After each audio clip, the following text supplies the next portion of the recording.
My name is Tim Maria, host of Digital Health Live at CES 2015. Thanks, WebMD, for sponsoring the show today. Really cool group we have here. We have Bryan Hixson, who's the president of BrainMD. How are you doing? Doing well. Excited to be here. Awesome. And Jamie Rupert, Leapful. How are you? I'm great. Thank you. So interesting topic about how digital health saved her life. Absolutely. You know, we have technology that can actually allow you for the first time to actually view and see your brain and measure the progress as you improve it. Let's start with your background. Where are you from, and how did you get into this space? My background is really, I'm actually from the Los Angeles area, and my background's in all neurotechnology, software engineering side. About probably 6-7 years ago, I got involved with using neurofeedback and in a medical center that I provide all the technology for. And really, we became one of the largest groups working with sports performance and being able to maximize athletes' potential. And we ended up through that being able to get into, going into corporate wellness to look at the brains, look at how we can improve focus, improve sleep, energy, all these type of things. And your story? Well, I was a high-profile, high-flying executive running around the world doing lots of corporate things. And I got a concussion. And I went from being a very viable, active executive to somebody who was relegated to the couch. And because of the concussion, I had some very severe symptoms that no CT or MRI picked up. And nobody had an answer for me. And I was at a dinner party, and I heard about this fabulous brain research that was going on through BrainMD. And they were down the road from me, and instead of calling a doctor, I called the technology company. And through that, I met Bryan, and we were able to look at my brain in a whole new way that allowed me to see exactly what was wrong and how we could address it. So it sounds like you've developed some new technology sensors. What does it visually look like, and what does it do? Well, it uses a very scientifically validated clinical EEG as the basis of actually recording the brain activity. But most of the activity is used for more medical-based seizure disorder, epilepsy, things like that. And we've really taken that now to brain optimization. So we can see what areas of the brain are active, we can see what areas of the brain are underactive, and what areas are functioning optimally. And from that, we can be very specific to design a very actionable, meaningful program to address that brain function. So Jamie comes in, and then how did that story build?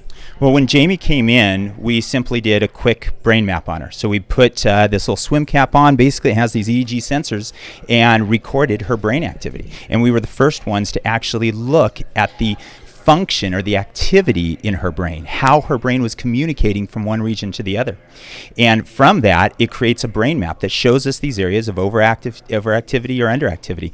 And when I showed Jamie those, it correlated directly with the area of her injury. What was the feeling going on in your brain, no pun intended? It's a no-brainer. Again, when you have no answers and you are not feeling well and nobody has a solution for you, when you meet someone who says, I have technology that can show you data, your own data, in a way that you can understand and is now actionable, that we know exactly where we need to target, we know exactly what needs to happen, and we can do a program for that. So it sounds like you kind of created a blueprint or some kind of map, and then you're working on ways to change the signaling in the brain, or what happened? Think of it as we created just like when you get on a scale and weigh yourself. You would never go and do a diet without weighing yourself and seeing your change, because you know what's working and what's not. We've done the same thing for the brain. We're able to see what is working, what's not working, and give you specific things based on your brain activity that can address those things. And these are things like exercise, like diet, supplements, nutrition, a lot of things that can be very specific. And some of these things can include neurofeedback, biofeedback, and things like that as well. So in your case, did you get some, what was your therapy like? Well, again, we've looked at nutrition, we looked at some exercise, I've been working on that. We did some neurofeedback, and it was a program where it's every day I can look and see the measurement of how I'm improving. So one of the things that was so incredible in this entire process is I've gone from a very poor functioning brain to a much better functioning brain, and I can see that through all the different measurements that we're looking at. Okay.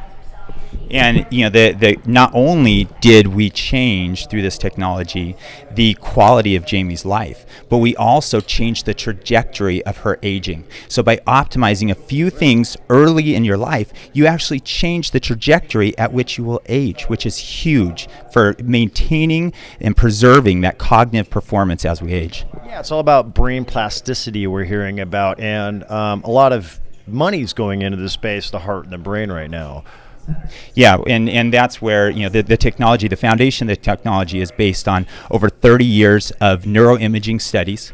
That is literally us looking at the brain through Dr. Amen, through our other partners, and being able to look at peer-reviewed studies, being able to look at the largest database in the world of neurological behavior, of what the brain looks like. So everything is based from looking at the brain, not guessing. So where are you at in your rehabilitation now? Well, my brain is getting much more optimized. There is still one area that's showing some overactivity that we're going to readdress and look at again and work on some more. But I think clearer. My memory's much better. I can function at a much higher level than I was even prior to the concussion. So it's stunning what your brain feels like. Really? Really. Okay. Interesting. Any last things you want to cover here? I think it's so important that the brain is the command center of our body. The brain drives our body. We can finally now drive the brain. Okay, so how do people connect up with you? You can go to BrainMD.com. We're launching some pilot programs right now, and we're going to be rolling this out probably about midsummer of this year to the whole consumer market. Do you have a website, Twitter, or? No, I'm a huge fan of what Bryan and the team at BrainMD have done. Okay, well, thank you so much for being on the show and sharing your story. Thank you very much. I'm happy to be here, and thank you to Jill Gilbert for putting together another great show and a great time here at CES. Absolutely. Thank you, Jill, so much. This was fun. This was exciting, and great to be here with you. Yeah, fascinating. Thanks again, and thanks, Jill, for having the show put together and the best brains in the business come to the table. That's right. All right.